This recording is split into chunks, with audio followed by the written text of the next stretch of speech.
Doctor साहब, American इंतखाबात जो हो रहे हैं उसके पाकिस्तान और अमेरिका के ताल्लुकात पर क्या असरात मुरतब होंगे? पूरी दुनिया पे असरात होंगे जी। पाकिस्तान और अमेरिका के तो ताल्लुकात एक तरफ हैं, तमाम दुनिया पे इसके असरात मुरतब होने जा रहे हैं और बड़े असरात हैं। और इसमें दो तीन बातें बड़ी अहम। पहली बात तो यह है कि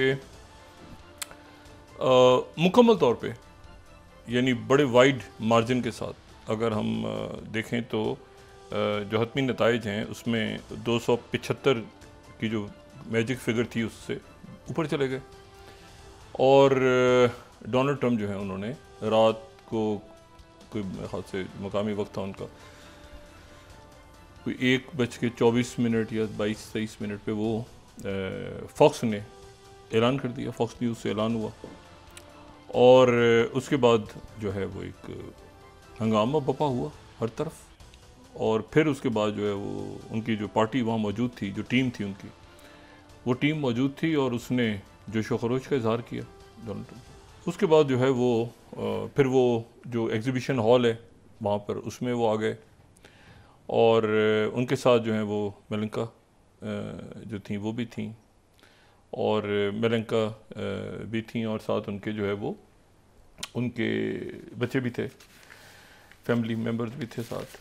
और उन्होंने जो है उसके बाद जो है वहाँ पे यूएसए के नारे लग रहे थे, मेक अमेरिका ग्रेट अगेन के नारे लग रहे थे और कई वहाँ पे जो लोग हैं उन्होंने वो मेक अमेरिका ग्रेट अगेन वाली जो MAG है अमेरिका करके जो कैप्स हैं और रेड ड्रेस है वो भी पहना हुआ था।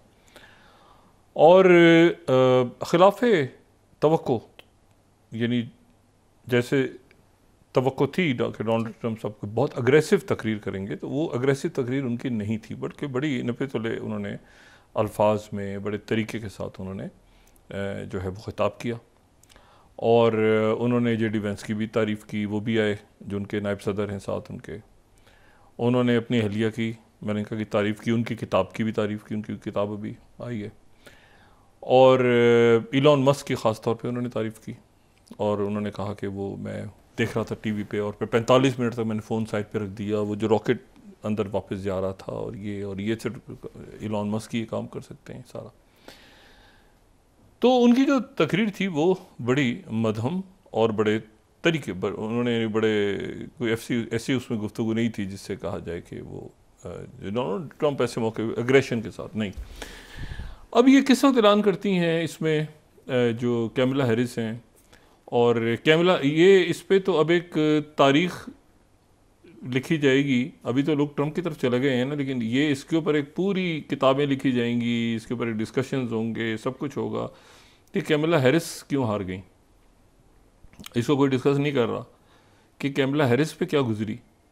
और कैमला हैरिस जो हैं वो जाहिर है कि वो ये 8 सालों में दूसरी दफ़ा जो है अमेरिका एक ख़ातून सदर आते आते रह गया। हिलरी क्लिंटन के बाद ये दूसरी खातून थी जो कि पहुंची इस मरहले तक और दोनों दफ़ा ट्रंप के हाथों ज़बरदस्त हो गई ख़वातीन। अब इसमें इशू ये है कि ना पहले हिलरी आ सकी और ना कैमला आ सकी। अच्छा, कैमला हैरिस की जो इशू रहा उनके साथ, एक तो ये है कि वो अपने आप को बाइडेन से अलग नहीं कर सकी। फिर यह है कि वो एक तरह से मतलब बाइडेन जब पंक्चर हो गए तो वो उनकी एक तरह से वो जो स्टेपनी होती क्या होती उसके तौर पे आई मुतबादिल, वो तो उम्मीदवार थी नहीं। तो बाइडेन गए तो उन्होंने कहा इनको ले आए और जो ना उनकी फॉरेन पॉलिसी क्लियर हुई ना उनकी डोमेस्टिक पॉलिसी क्लियर हो सकी। फिर इस दौरान वो जंगें ऊपर एक टीम जो है बाइडेन की बैठी हुई थी वो फैसले कर रही थी ये कहाँ थी कैसे थी। इनकी जो पूरी कंपेन चली कैमला हैरिस की वो ट्रंप को गालियाँ देते हुए चली, मतलब इनका अपना कोई नुक्ता नज़र सामने नहीं आया। अमेरिका जो है वो चेंज मांग रहा था, जैसे तमाम दुनिया एक चेंज मांग रही है, तो चेंज की जगह इन्होंने चैनी हवाले कर दिया। चैनी से मतलब ये कि वो डिक चैनी जंगे वंगे जो हुई हैं उनके दौर में, तो चेंज तो आया नहीं, वो चैनी हो गया। चैनी पॉलिसी के तहत तो आप नहीं, इस मौजूदा हालात जो हैं उसमें अमेरिका तो तब्दीली मांग रहा है, तो वहाँ ही तब्दीली आ गई। अच्छा, अब इसमें यह है कि ये लेकिन एक बहुत बड़े मार्जिन से आई। वो जो था ना कि ये 50-47 और 50-46 और पोल्स का जो था करीब, तो वो जो है उससे तो बहुत ज़्यादा मार्जिन पे आई और सेनेट चली गई। अब सेनेट के जाने का मतलब ये है कि जितनी ट्रंप की जो काबीना है जितने काबीना के अरकान होंगे जिनको सेनेट में टेस्टिफाई करना पड़ता है और फिर उसके बाद सेनेट के अंदर प्रॉब्लम्स होते हैं, वो नहीं होंगे। वो सेनेट में उनके सेनेट के जाने का मतलब ये है कि, और ईवान भी गालिबन जा रहा है, ईवान नुमाइंदगान भी जा रहा है, तो वो बिल्स पास होना वो कोई मसला नहीं होगा। और ख़ासतौर सेनेट, क्योंकि वहाँ पर अल्टीमेटली जो है वो कमेटीज़ वगैरह और ये सारी जगहों पे तो होता है, कई दफ़ा रुक गए, कोई सफ़ीर भेजना है किसी मुल्क में रुक गया, सेक्रेटरी लगाना है रुक गया, मतलब वहाँ पर एक पूरा प्रोसेस है जिसके तहत काबीना के अरकान जो हैं उनके ऊपर एतराज़ उठ सकते हैं, ये सारा। तो ट्रम्प जो है वो जीत गए, और साथ ही जो है वो अमेरिका के अंदर डोमेस्टिक उनके इश्यूज़ हैं। एक पे तो उन्होंने बात की कि हम चाहते हैं कि लोग अमेरिका में इलीगल ना आएँ, और इमिग्रेशन एक बहुत बड़ा इशू है, अमेरिका में नहीं है सिर्फ, पूरी दुनिया में ही इलीगल इमिग्रेशन एक बहुत बड़ा मसला है। यूरोप के अंदर ये आप देखें ना कि वॉर्स के नतीजे में, जंगों के नतीजे में वहाँ पे इमिग्रेशन, और सिर्फ जंगों के नतीजे वैसे भी लोगों का ख्याल है कि वहाँ पर जैसे मर्जी चले जाओ, और लोग गए भी बड़ी तादाद में कई मुल्कों से। तो इमिग्रेशन के ऊपर अब बड़ी सख्त पॉलिसीज़ यूरोप में भी हैं और इधर भी होंगी, और खलीजी रियासत सारी दुनिया में ही तकरीबन ये कि जो लोग हैं वो कहते हैं कि भाई हमें यहाँ पे इमिग्रेशन पॉलिसीज़ को सख्त किया जाए, तो ये उनका एक बड़ा नारा वहाँ मकबूल हुआ। दूसरी जो बात है वो ये है कि चेंज वो, और फिर तीसरा जो मैंने कहा ना कि उनके जो चाहने वाले हैं वो एक इंतहाई बोरिंग शख्सियत, ये पहले भी हम ये बात कर चुके हैं, बहुत ही डल किस्म का, उसमें कोई दम नहीं था उनके कैंपेन में कैमला हैरिस की। और मैंने आपसे कहा ना कि वो बाइडन जो हैं वो बाइडन के वज़न तले ही दब गई कि भाई यूक्रेन में क्या होगा, कैसे होगा, मतलब उनकी मतलब नहीं, वो बात बन नहीं सकी। अब सवाल ये है कि आगे क्या होने जा रहा है, आगे पूरी दुनिया पे इसका असर होने जा रहा है।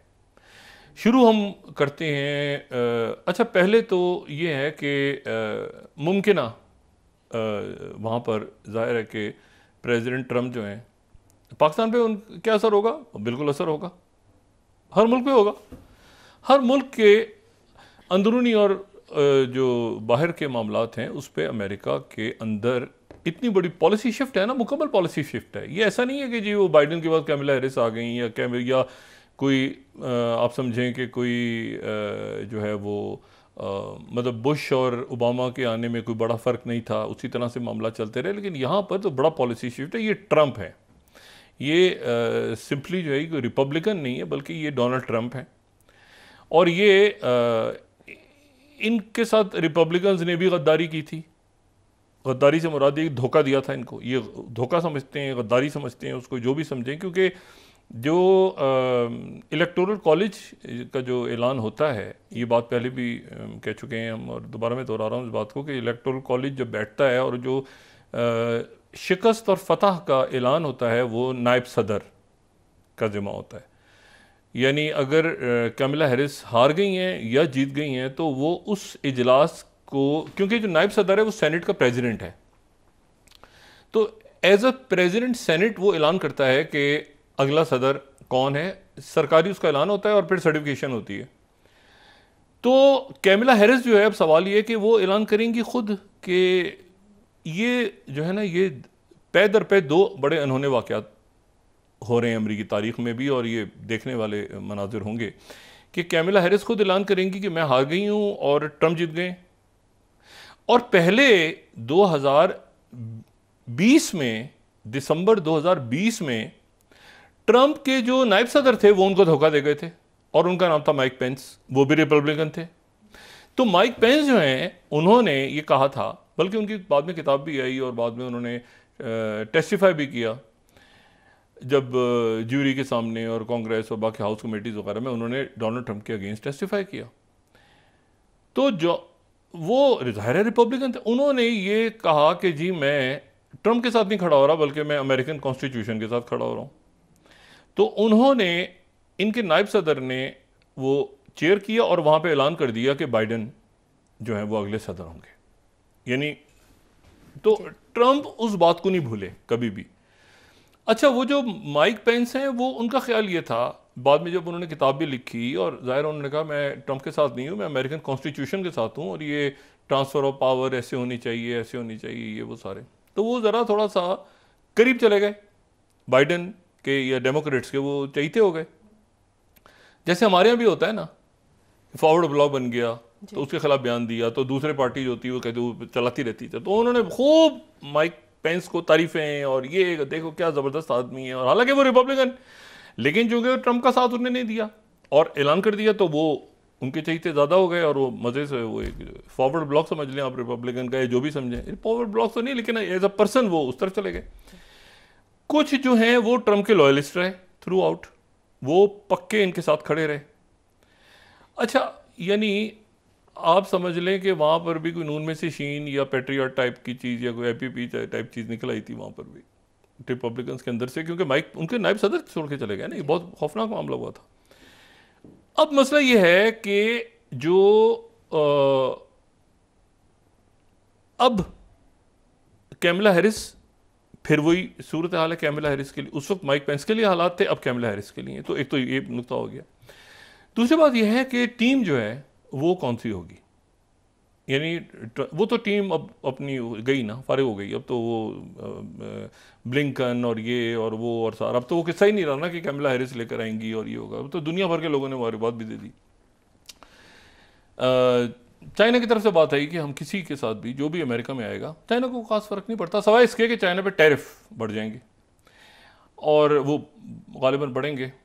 और उसमें जो दूसरी बात है कि वो रशिया की तरफ से भी कहा गया कि क्रेमलिन की तरफ से कहा गया, यानी क्रेमलिन की तरफ से कहा गया कि पुतिन का भी कोई इरादा नहीं है मुबारकबाद देने का।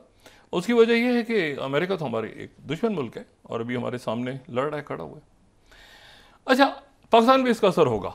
हर दुनिया पूरी एक बड़ी शिफ्ट आ रहा है ना, बड़ा शिफ्ट आ रहा है, तो पाकिस्तान पे इसका असर होगा। ये ज़हन में रखें कि ट्रंप थे उस वक्त जब मुस्लिम लीग नून की हुकूमत गई थी, और ट्रंप का दौर था जब इलेक्शंस हुए थे और खान साहब आए थे। और ये ज़हन में रखें कि ट्रंप जिन चीज़ों के बहुत ज़्यादा खिलाफ हैं उनमें लॉबीज़ हैं, यानी अगर उनसे लॉबी किसी ने करनी है तो फिर वो कोई जैरेड कश्नर के थ्रू ही पहुँचे, या जो है वो मेलिंका के थ्रू पहुँचे, या उनके फैमिली या कोई लेकिन लॉबिंग फर्म्स को वो एक माफिया का हिस्सा समझते हैं। जैसे वो मीडिया को एक माफिया का हिस्सा समझते हैं, इसी तरह से वो जो लॉबिंग फर्म्स हैं उनको एक माफिया का हिस्सा समझते हैं। और अब वो बड़े तादाद में मीडिया को भी माफिया का हिस्सा समझते हैं। इसीलिए आप देखें इलॉन मस्क जो है वो, इलॉन मस्क हो सकता है उनकी कैबिनेट में कोई रोल मिल जाए, इस बात के भी इम्कान आते हैं इलॉन मस्क को, जो कि एक्स के या ट्विटर के या टेस्ला, बड़ा नाम है आज की दुनिया में। अच्छा, तो ये है कि ये तो उन्होंने सारा जो है, और आप देखें कि जब इलॉन मस्क ने एक्स लिया तो साथ ही उसको खोला, उनका अकाउंट दोबारा से स्टार्ट हुआ ट्रंप का, फिर उसके बाद उन्होंने इंटरव्यूज़ चलाने शुरू कर दिए एक्स पे और ट्विटर पे। तो इशू ये है कि ये असर तो पूरी दुनिया पे होगा।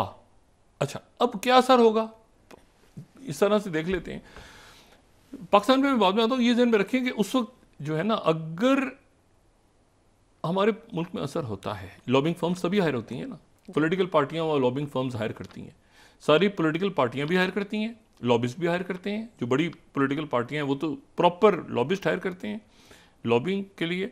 और जो है वो जो पाकिस्तान है, रियासत है पाकिस्तान, उसके भी कई मुल्कों के, तकरीबन हर मुल्क के वहाँ पे लॉबिंग फर्म्स कॉकस वो बने होते हैं। वो उस पर तो आप ये छोड़ दें, लॉबिंग फर्म्स तो वहाँ पर एक कानूनी तरीका है लॉबिंग फर्म्स का। सारी जो बड़ी पार्टियां हैं, दो बड़ी पार्टियां, उनकी तो रजिस्टर्ड लॉबिंग फर्म्स थी, लेकिन ट्रंप उसके अगेंस्ट है। उसकी वजह ये कि बहुत से लोगों का वहाँ पे दाना पानी उजड़ गया था, थिंक टैंक्स और ये वो। तो मैंने उस दिन भी बात की थी कि वो नहीं मानते, विल्सन सेंटर में क्या बहस हो रही है, तो उधर ब्रुकिंग्स में क्या हो रहा है, वो एक आईडी जिसे कहना चाहिए ना कि रिपब्लिकन्स हैं लेकिन ट्रंप है। रिपब्लिकन आम रिपब्लिकन नहीं है, वो डोनाल्ड ट्रंप है, वो अपनी ज़ात में खुद एक ट्रंप है। ठीक है। अच्छा, अब इसमें इशू ये है, तो वो लोगों का चूंकि वहाँ पे एक बहुत बड़ा कारोबार है आलमी सतह पे कि जी वो नाइजीरिया, फलानी जगह, आगे अफ्रीकी मुल्क जो है वो ये फ़लाँ मुल्क की लॉबीज़ हैं, फ़लाँ मुल्क की वो कहीं डिक्टेटर्स बैठे हैं, कहीं कुछ हो रहा है, कहीं कुछ हो रहा है। वो जनाब लॉबिंग फर्म्स हायर की हुई हैं, खाना जंगी हो रही है, वो जनाब कोई लॉबिंग फर्म्स काम कर रही हैं और वो उन्होंने वहाँ से इंडोर्समेंट ली हुई। तो ये माजी में चलता, ट्रंप उनके अगेंस्ट थे।